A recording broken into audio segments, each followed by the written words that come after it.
Eu quero compartilhar com vocês nessa noite, rapidamente, o que Deus tem colocado no meu coração.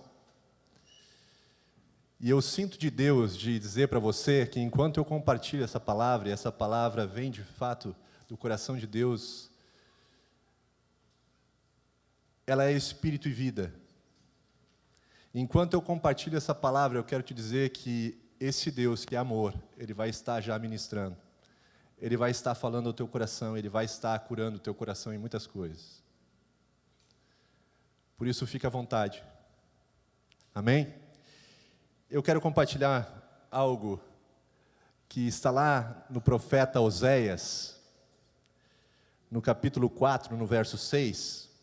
E durante alguns dias aí nós temos sido ministrados a respeito de abusos, de situações que a igreja passa e que nós, como igreja, vivemos e que nos afetam diretamente. E rapidamente, para passar um contexto a respeito desse profeta Oséias, ele estava numa época em que a nação de Israel estava completamente afastada de Deus. A nação de Israel estava perdida em idolatria, violências, abusos, roubos e tudo que é ruim. Essa nação estava mergulhada. A nação que Deus levantou, a nação que Deus escolheu, agora estava envolta na mesma situação que as nações vizinhas que não temiam a Deus, que não conheciam a Deus. E olha só, o profeta Deus usa para trazer uma exortação para essa nação. E ele fala assim, em Oséias, capítulo 4, verso 6. Meu povo está sendo destruído porque não me conhece. Porque vocês, sacerdotes, não querem me conhecer, eu não os reconhecerei como meus sacerdotes, porque se esqueceram da lei do seu Deus, também me esquecerei dos seus filhos. Olha que palavra dura essa. O meu povo está sendo destruído porque não me conhece. Deus chama Israel de seu povo. Você é povo de Deus? O meu povo está sendo destruído porque não me conhece. Jesus certa vez diz: conhecereis a verdade e a verdade vos libertará. Um texto muito falado hoje. Significa que, através do conhecimento, há liberdade. Mas também o inverso é verdadeiro. A ignorância nos torna presos, cativos. Tem uma história que é verídica, que aconteceu em 2 de março de 1998. Talvez alguns aqui vão se familiarizar, porque hoje tem um filme aí que está muito na moda. E na cidade de Viena, na Áustria, uma menina de 10 anos chamada Natasha foi sequestrada. O seu sequestro durou 3.096 dias. Nesse tempo, ela sofreu todo tipo de violência e abuso, tanto físico como psicológico. Frequentemente ouvia frases como: você não vale nada, ninguém te ama. Essa menina viveu o terror. Não sei se você já viu esse filme. Alguns já viram. E se você vê as cenas que representam a história dessa mulher hoje, porque ela foi sequestrada com 10 anos, e ela ficou mais de 8 anos nesse cativeiro. Então ela saiu com 18 anos e pouco. E você começa a imaginar tudo que ela viveu ali, tudo que ela passou de tortura, de violências, de abuso. Como isso afetou não só o seu físico, mas todo o seu ser. E ela estava numa situação difícil. Mas, dentro dessa história, nós vamos ver algumas situações interessantes. Enquanto no cativeiro, ela teve em alguns momentos, nesses 8 anos, uma certa liberdade. Ela conseguiu sair para o pátio e ela teve oportunidades até de fugir, e não o fez. E talvez não tenha feito por vários motivos. Mas um que muitos consideram se chama Síndrome de Estocolmo, que é quando você, por conviver demais com uma situação de um abusador ou de um sequestro, você acaba vendo qualidades nessa pessoa. Seja quando ela te traz um alimento, seja quando ela faz alguma coisa que te ajuda, de alguma forma, a aliviar aquele tempo ali. E aí você se aproxima e você acaba permitindo certas coisas. E quando eu vi esse filme, o Espírito Santo falava comigo. Porque justamente o profeta está falando de um cativeiro. Ele está falando de algo que prende as nossas vidas. Algo que nos impede de viver o propósito. Imagina isso. Toda uma juventude perdida. 8 anos perdidos. Por isso eu intitulei essa mensagem como Reféns da Ignorância. E muitas vezes nós somos reféns da nossa ignorância em não conhecer a Deus. E por isso que o conhecimento a Deus nós não podemos terceirizar. Você não pode dizer, vai lá e ora por mim. Você não pode simplesmente passar para outro a responsabilidade que é sua de buscar a Deus no secreto. É sua responsabilidade buscar conhecer a Deus. E não conhecer a Deus na mente. Não conhecer a Deus de uma forma teórica. Mas conhecê-lo de fato, amá-lo. Entender o que Ele fez. Ele deu a vida do seu Filho, porque Deus amou o mundo, que deu. Deus nos ama desta maneira. Mas, muitas vezes, nós, como igreja, como comunidade, como indivíduos, nós estamos reféns disso, reféns dessa ignorância, porque nós não sabemos de fato quem é Deus. Por mais que a gente ouça mensagens, por mais que a gente já esteja talvez há muito tempo numa igreja congregando, ou mesmo alguém que não tem tanto esse convívio, mas diz, eu tenho a minha fé. Mas o que demonstra de fato se conhecemos a Deus é se não estamos presos, se não estamos no cativeiro. E o que eu chamo de cativeiro? Muitas vezes a gente pensa que a violência é somente violência física. E ela existe. Existe a violência física, existe abusos. Nós sofremos muitas vezes abusos, quando pequenos, quando crianças. Muitos aqui podem ter já tido experiências disso. E geralmente isso vem de autoridades, de pessoas que estão acima, sejam os pais, sejam patrões, sejam professores, seja o que for, pessoas que estão acima, familiares, que acabam cometendo abusos de diversas formas. Essa menina representa muito a nossa vida porque ela sofreu fisicamente, psicologicamente. E talvez você também já tenha ouvido palavras de alguém próximo, dizendo, você não vale nada, você não presta, você não vai dar nada. Talvez você teve já experiências de abuso na sua vida. Eu lembro que, no início da minha vida escolar, eu tinha uma certa dificuldade com matemática. Não sei se alguém se identifica. Mas eu tinha uma dificuldade com a matemática. E eu lembro que a professora, e eu não sei, eu não sou tão velho assim, mas as professoras, um pouquinho, uns 10 anos atrás, elas eram mais rígidas, né? Não é aquela história de botar o milho e ajoelhar no milho.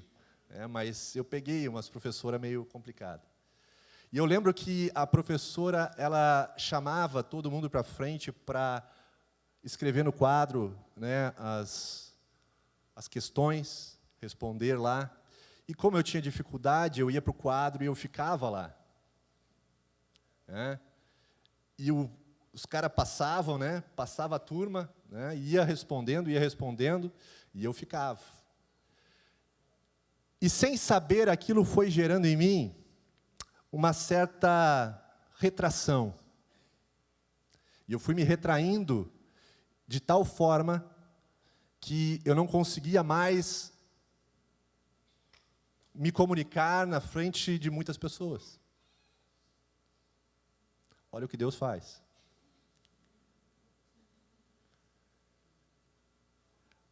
Mas aquilo gerou, sim, em mim um bloqueio. Isso é um exemplo, mas existem muitos outros bloqueios, muito piores. E sabe, a violência, ela não é apenas nesse nível físico ou psicológico ou emocional. Existe uma violência hoje que é praticada com uma geração inteira, que é não impor limites. Se fala muito em liberdade hoje. Liberdade, liberdade. E muitos confundem a liberdade com libertinagem. E libertinagem significa não ter limites morais. Não se ter nenhum limite. Então você pode fazer o que você quiser. E isso é uma violência. É uma violência com essa nova geração, mas é uma violência com todos nós que muitas vezes somos reféns disso. Reféns da ignorância, de achar que a liberdade é libertinagem. E muitas vezes nós estamos presos nisso. Eu quero falar sobre alguns exemplos da Bíblia, de homens que viveram experiências assim. E o primeiro que eu quero citar é José.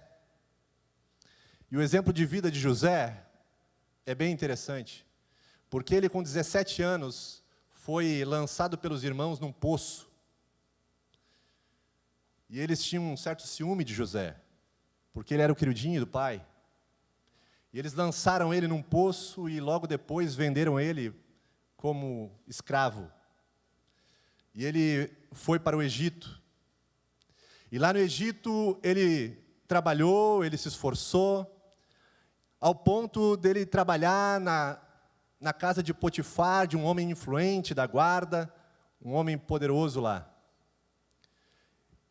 E ele estava indo bem, até que a mulher de Potifar se encantou com ele.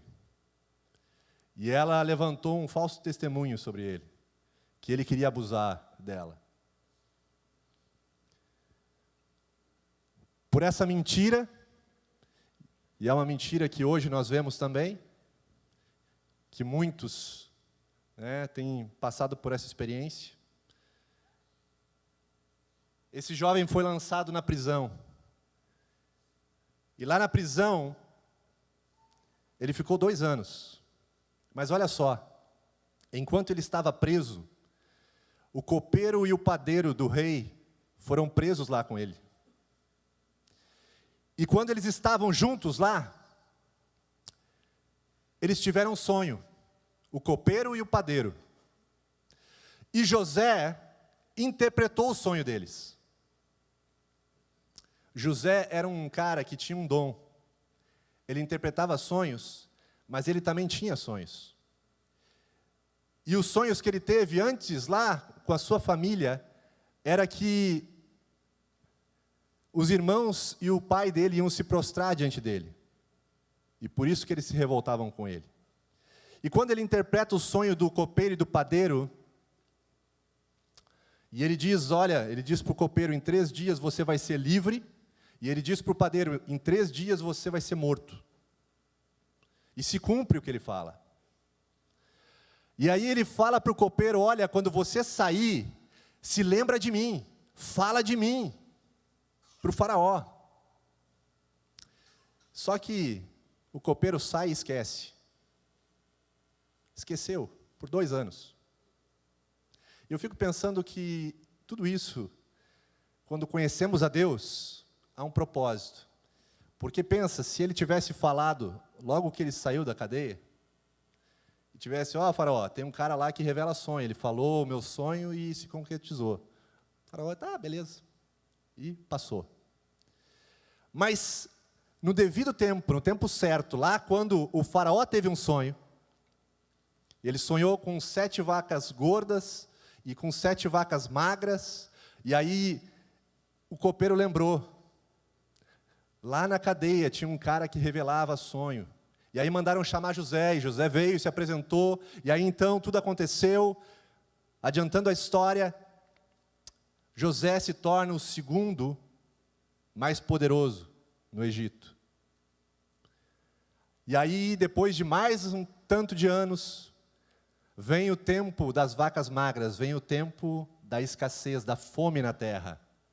E aí a sua família sai lá da sua terra e vem ao Egito buscar alimento. E ali tudo se cumpre, todo o sonho que José teve. E sabe, quando ele vem, quando ele vê os irmãos diante dele, a palavra diz que no instante que ele os vê, ele se lembra dos sonhos que ele teve. Isso me faz pensar que ele havia esquecido. E ele havia esquecido por alguns motivos. Porque ele passou por momentos difíceis. Ele passou por momentos na cadeia, ele passou por momentos em que talvez a fé dele foi abalada. Mas quando ele viu, ele lembrou. O que eu quero dizer? Porque através de José, nós aprendemos muitas coisas. Porque quando ele lembrou, ele foi capaz de perdoar os seus irmãos. Ele foi capaz de lembrar de Deus e do que Deus tinha revelado para ele, do que Deus tinha falado para ele, dito, olha, vai acontecer assim, assim, assim, mas eu sou contigo.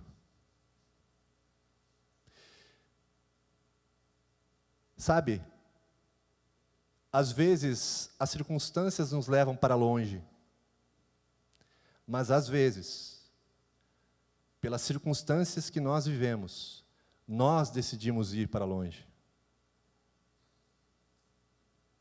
Às vezes, as violências que sofremos, os abusos que sofremos, nós decidimos nos distanciar.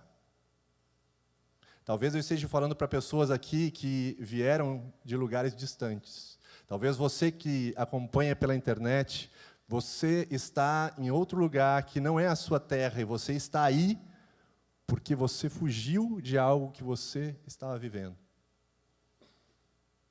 Mas você é refém de não conhecer a Deus, refém da sua ignorância. Porque quando você conhece o plano e o propósito de Deus, você pode confiar que o fim vai ser Ele que vai determinar. Ele vai fazer. O segundo homem que eu quero falar chama-se Moisés. Moisés também nasceu num momento difícil, num momento em que havia escravidão na terra. O povo hebreu era escravo do Egito, porque José já havia morrido, e agora se levantou um novo faraó, e o povo estava escravizado. Olha só, Moisés, ele foi criado no palácio. Ele tinha toda a regalia, ele tinha todo o conforto, ele não sofria com o restante do seu povo. E diz que quando ele tinha 40 anos, ele decidiu visitar o seu povo e ver como eles estavam. E quando ele chega lá, ele vê uma situação terrível, ele vê a miséria, ele vê a dor do seu povo, e ele vê ali uma injustiça acontecendo. Ele vê um egípcio brigando com um hebreu, cometendo uma injustiça.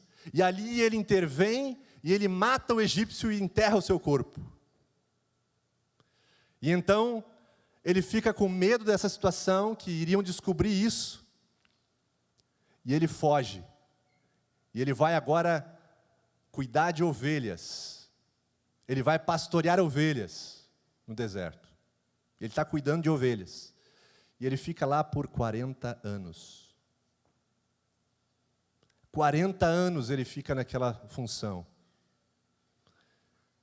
E eu vejo como muitas vezes situações nos colocam em projetos e em propósitos que não deveriam ser o nosso. Talvez eu estou falando aqui para pessoas que receberam de Deus um dom, um talento, um chamado para serem médico, para serem advogado, para serem professor. Mas talvez você disse, não, eu não quero mais sofrer com isso. E talvez você que foi chamado para ser médico, você está se eximindo disso. E talvez um médico medíocre está cometendo erros, porque você não está lá. Talvez você foi chamada para ter filhos, mas você não quer isso, porque você está priorizando outras coisas. Talvez o seu filho impactaria muito mais. A gente não sabe, mas quando a gente conhece a Deus, Deus, Ele vai revelando. Ele vai mostrando. Moisés estava lá no deserto fazendo algo que ele não foi chamado. E sabe, lá no deserto Deus encontra Moisés. E ele vê uma sarça ardendo, pegando fogo, e ele se aproxima dessa sarça. E Deus fala com ele. E Deus se revela a ele, Moisés, eu sou o Deus de teus pais. Eu sou o Deus de Abraão, de Isaque e de Jacó. Agora Moisés sabe quem é Deus. E aí Deus diz para ele, agora volta lá e liberta o meu povo. Quando ele teve conhecimento de quem é Deus, ele conheceu também o seu propósito. Ele teve que ter um encontro com Deus. Foi difícil? Foi. Quanta coisa ele teve que suportar nesse tempo. Porque depois ele foi levado para o deserto de novo. Mais 40 anos no deserto. Agora com o povo. Um outro homem que eu quero falar é sobre Davi.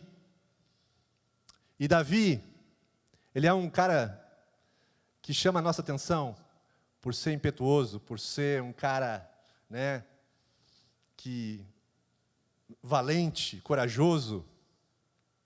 E a passagem que a gente mais conhece de Davi é Davi enfrentando o gigante. Davi enfrentou um gigante, mas olha só como é que foi isso.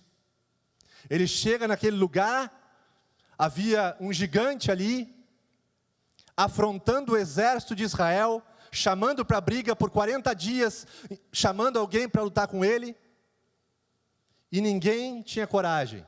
Aí chega o Davizinho e diz, eu vou. Davi conhecia Deus, porque Davi, quando estava lá pastoreando os animais, ele enfrentou o leão, o urso, defendendo aqueles animais, e ele sabia que Deus era com ele. E olha só, quando aquele gigante se aproxima, olha o que ele fala para Davi. Eu imagino que Davi estava vindo com um cajado de pastor de ovelhas, e o gigante vê aquilo e ele diz assim, acaso sou eu um cachorro para você vir contra mim com um pau? Eu vou entregar seu corpo hoje para as aves do céu. Davi olha para ele e diz assim, você vem contra mim com espada e lança, mas eu vou contra ti em nome do Senhor dos Exércitos. E hoje eu vou cortar a sua cabeça, e os animais comerão a sua carne. Davi não deixou por menos, Davi respondeu. Mas é esse mesmo Davi, corajoso, valente, que mais adiante, quando ele deveria estar na guerra, ele está no terraço do seu palácio e ele vê uma mulher se banhando. E lá naquele lugar ele cobiça aquela mulher e ele chama aquela mulher e ele tem relações com essa mulher e essa mulher ela é casada. Essa mulher tinha marido.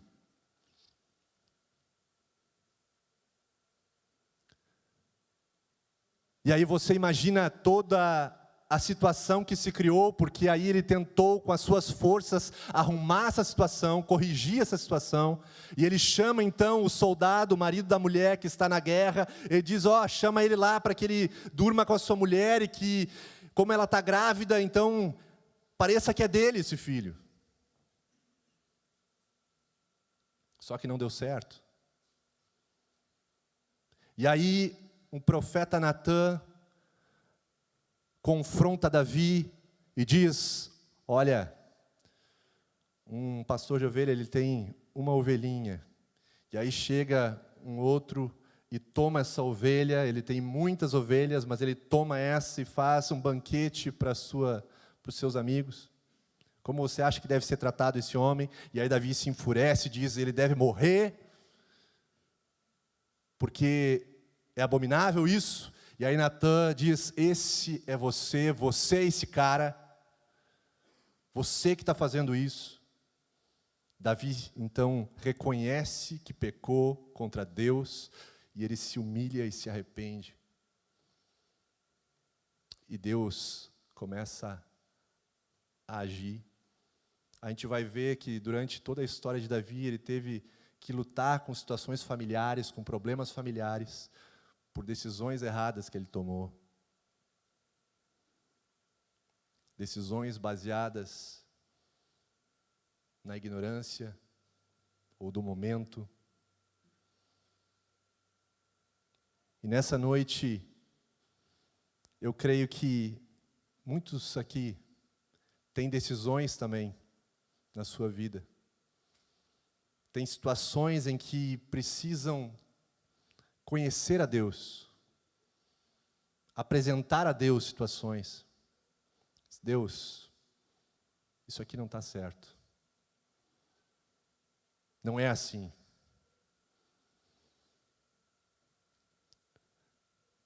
Tem mais 3 rapazes que eu quero falar para vocês.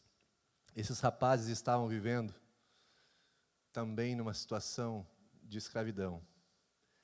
Os nomes que foram dados a ele é Mesaque, Sadraque e Abednego. Uns nomes bonitos, né? Sugestão aí. Esses 3 rapazes, eles viviam na Babilônia, eles eram cativos. Escuta, eles eram cativos.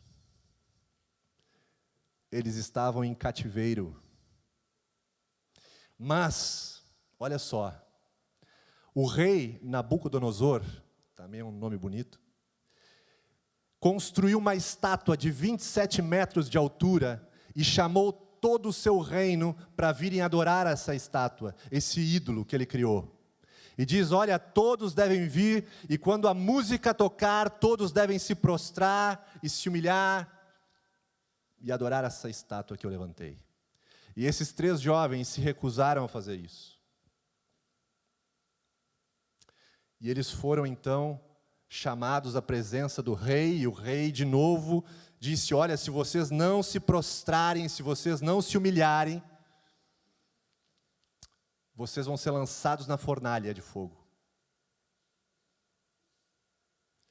E eles disseram, rei, se o Senhor quiser, e ele ainda disse assim, qual o Deus que vai livrar você se isso acontecer? Ele disse, Deus, Nabucodonosor, o nosso Deus pode nos livrar, sim. Mas se ele não nos livrar, tudo bem.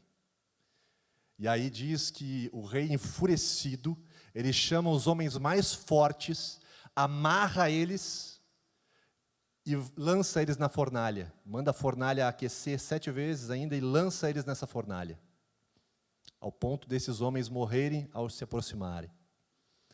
E eles lá dentro, diz que o rei olhando, viu 4 homens se mexendo lá dentro, andando lá dentro da fornalha. E ele se impressiona com aquilo, e ele diz, chama eles para fora, venham para fora. E eles saem. Mas lembra, eles foram lançados amarrados dentro. E o que o Espírito Santo falou ao meu coração? Que muitas vezes os homens fortes estão nos amarrando. Há muitos abusos, há muitas violências, há muitas situações que vivemos que nos amarraram.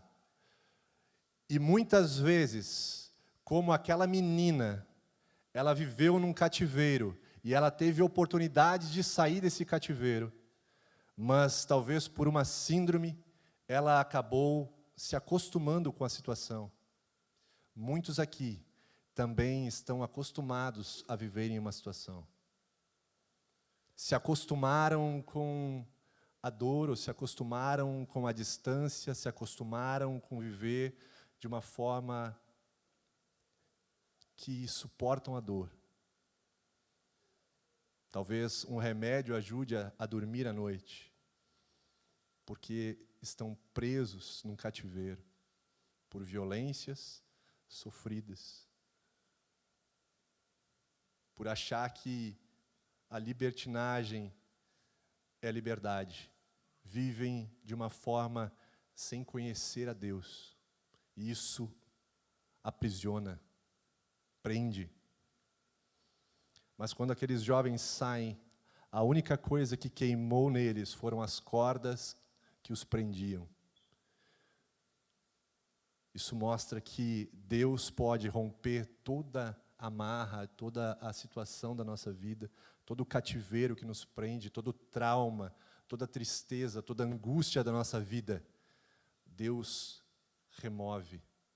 E que nessa noite eu possa ser como a sarça que se apresentou, como Deus se apresentou numa sarça, que eu possa ser a voz de Deus para a tua vida nessa noite, dizendo que você não precisa mais ficar preso, você não precisa mais carregar isso, você não precisa mais carregar essa dor com você. Entrega ao Senhor. Talvez eu possa ser o profeta, como o profeta Natan para você, e eu possa te dizer, o teu pecado, ele ofende, ele fere o Filho de Deus, mas ele já pagou o preço para te perdoar, para te trazer para uma nova vida com Ele. Deus te ama. Eu quero te convidar a ficar de pé.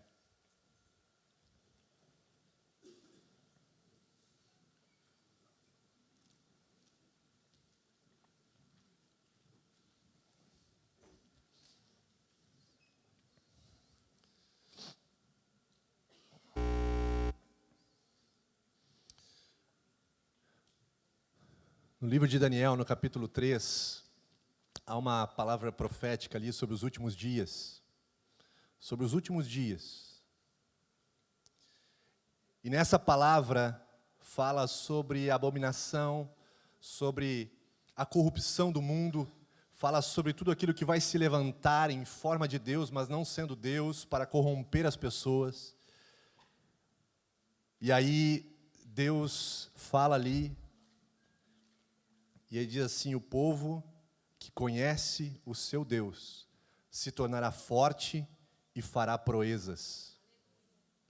O povo que conhece o seu Deus se tornará forte e fará proezas. Feche os teus olhos.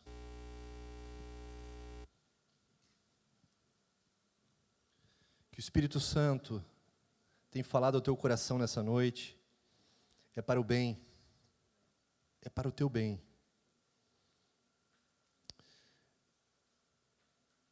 Eu quero te dar toda a oportunidade nessa noite de você abrir o seu coração para Ele. Que você fique de fato na liberdade que temos aqui. O Espírito Santo. E assim quando você está, se você sente que na sua vida há situações de abuso, há situações de dor, há situações em que você está vivendo que precisam ainda ser entregues ao Senhor. Levante sua mão.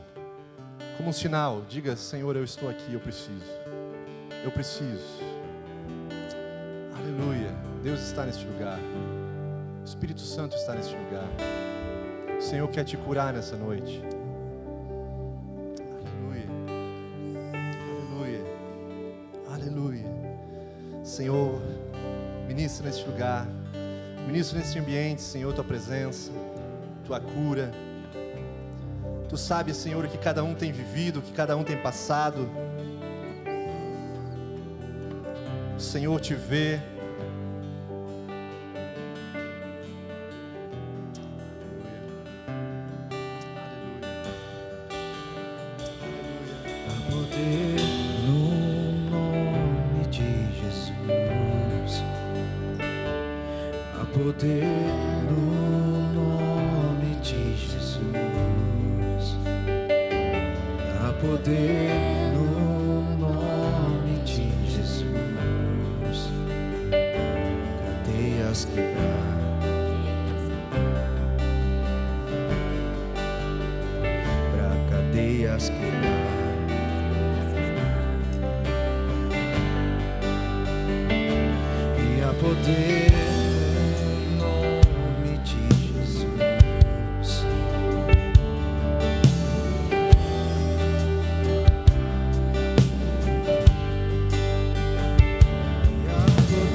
palavras dos pais, palavras duras de maldição, de que você não seria nada. Cadeias estão sendo quebradas. Cadeias estão sendo quebradas.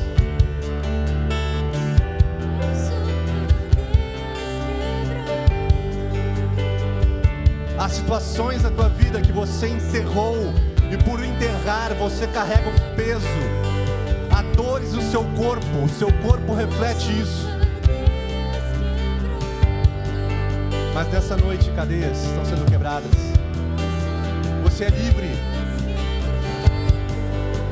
Quando aqueles 3 jovens saíram da fornalha, o rei os chamou e os promoveu, e eles entraram em outros níveis, outros acessos.